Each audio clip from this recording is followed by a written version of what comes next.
দেখো বন্ধুরা, আজকে আমি কি রান্না করছি। তো আজকে বেশি কিছু রান্না করছি না, যদিও তবু একটু তোমাদেরকে শেয়ার করি। দেখো, এটা হচ্ছে কি উচ্ছে আর আলু ভাজা করছি।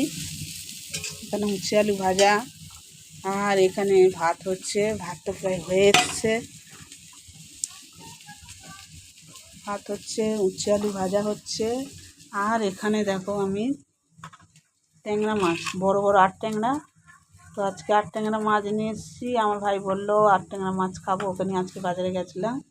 তো আট ট্যাংরা মাছ খাবে বললো, ওর জন্য নিয়ে এলাম। ওই দেখো মটরশুঁটি ছাড়াচ্ছে বসে বসে। বন্ধুদের একটু হাই করে দাও। বন্ধু মটরশুঁটি ছাড়াচ্ছে, বলছে মটরশুঁটি ভাজা করে দেবো, খাবে ও বিকালে মুড়ি দিয়ে। তো আমি বললাম ঠিক আছে, মটরশুঁটি ছাড়াও, আমি ভাজা করে দেবো একটু সিদ্ধ করে। আর এখানে মাছের আলু কেটে রেখেছি, এখানটায় পেস্ট করে রেখে দিয়েছি। আদা রসুন লঙ্কা সব জিরে একসাথে মেশিনে পেস্ট করে রেখেছি। মাছটা ভাজবো, উচ্ছে আলুটা ভাজা হয়ে এসছে। এটাকে নামিয়ে